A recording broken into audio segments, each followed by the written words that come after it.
இப்போ நம்ம இருக்கிற கோயிலுக்கு பேர் ருத்ர கோடீஸ்வரர் கோவில். இந்த ருத்ர கோடீஸ்வரர் இருக்கிற ஊருக்கு பேர் கீழை கடம்பூர். கீழை பக்கத்துலேயே மேலை கடம்பூரும் இருக்குது. மேலை கடம்பூர் தேவார பாடல் பெற்ற ஒரு தலம். இது தேவார வைப்பு தலம். ஸோ ரெண்டுமே ஈக்குவலி ஓல்டு. இந்த கோயில் வந்து இப்போ தமிழ்நாடு ஸ்டேட் ஆர்கியாலஜி டிபார்ட்மெண்ட்டில் பாதுகாக்கப்படுது. அது இங்கேயே இருக்குது உங்களுக்கு அந்த போர்டு. இங்கே அரிய சிற்பங்கள் அப்படின்னு சொல்கிற அந்த அரிய சிற்பங்கள் இங்கே இல்லை. ஆக்சுவலாக அதுதான் ஒரு சோகம். இந்த கோயிலில் வந்து பார்த்திங்கன்னா லிங்கம் மட்டும் இருக்குது, அம்மன் இல்லை, வேறு பரிவார மூர்த்தங்கள் இல்லை, முருகர் இல்லை, விநாயகர் இல்லை, அது மாதிரி நிறையா இல்லை. பட் ஆனால் இந்த கோவில் வந்து லைக் ஐ செட் இது ஒரு பழமையான கோவில். இருக்கிற வரைக்கும் நல்லா பார்த்துக்கிறாங்க.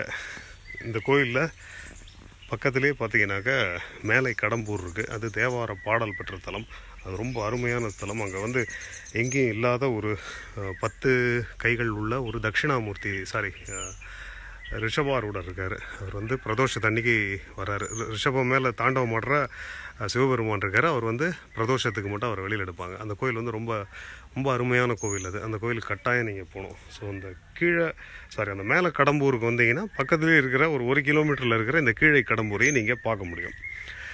ஸோ இப்போ இந்த கீழை கடம்பூர் மேலை கடம்பூர்லாம் எங்கே இருக்குது அப்படின்னு கேட்டிங்கன்னா, இது கும்பகோணத்துலேருந்து மெட்ராஸ் போகிற ரோட்டில் உங்களுக்கு மீன் சுருட்டி அப்படின்னு சொல்லி ஒரு ஊர் வரும். கொள்ளிடக்கரையெல்லாம் தாண்டி வந்தோன்னே உங்களுக்கு மீன் சுருட்டி அப்படின்ட்டு ஒரு ஊர் வரும். அந்த மீன் சுருட்டிலேருந்து வலப்பக்கம், அதாவது சிதம்பரம் ரோட்டில் வந்தீங்கன்னா இருக்குது. ஸோ கீழை கடம்பூர் ருத்ர கோடீஸ்வரர் கோயில் அப்படின்னு போட்டிங்கன்னா கூகுளில் இதை கண்டுபிடிக்கலாம். இல்லை மேலை கடம்பூர் அமிர்தகட்டேஸ்வரர் கோயில்னு போட்டாலும் அந்த கோயில் வரும். ரெண்டையும் நீங்கள் பக்கத்தில் பார்த்துக்கலாம். ஸோ இப்போ இந்த கோயிலுக்கு வரீங்க, யாரும் இருக்க மாட்டாங்க பெரும்பாலும். ஸோ இந்த வாசல்லே ஒரு நம்பர் எழுதியிருக்கு. அவரை கூப்பிட்டிங்கன்னா அந்த ஐயா வந்து உங்களுக்கு திறந்து காமிக்கிறார். இப்போ அவர் தான் நமக்கு திறந்து காமிச்சார்.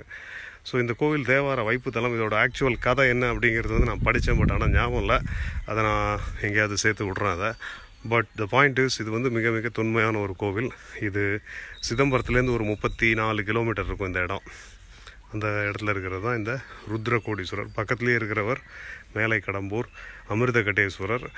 அங்கேருந்து இன்னும் ஒரு 10 கிலோமீட்டர் போனீங்கன்னா உங்களுக்கு கங்கை கொண்ட சோழபுரமே வந்துடும். ஸோ அதனால் இந்த மாதிரி கோயில்கள் உள்ள இடம். அது தவிர இங்கே கானாட்டு முள்ளூர்னு இருக்குது, ஓமாம்புலியூர்னு இருக்குது, திருநாரையூர் இருக்குது. இதெல்லாம் தேவாரத்தில் பாடல் பெற்ற தலங்கள். ஸோ அதோடு சேர்த்து இந்த ருத்ர கோடீஸ்வரரையும் வந்து நீங்கள் தரிசித்து அருளை பெற்று எல்லா நன்மையும் அடைய வேண்டும். நான் உங்களை இன்னும் ஒரு வீடியோவில் பார்க்குறேன். அது முன்னாடி இன்னும் ஒரு ஃபைனல் டீட்டெயில். இது வந்து ராஜராஜ சோழன் வந்து இங்கே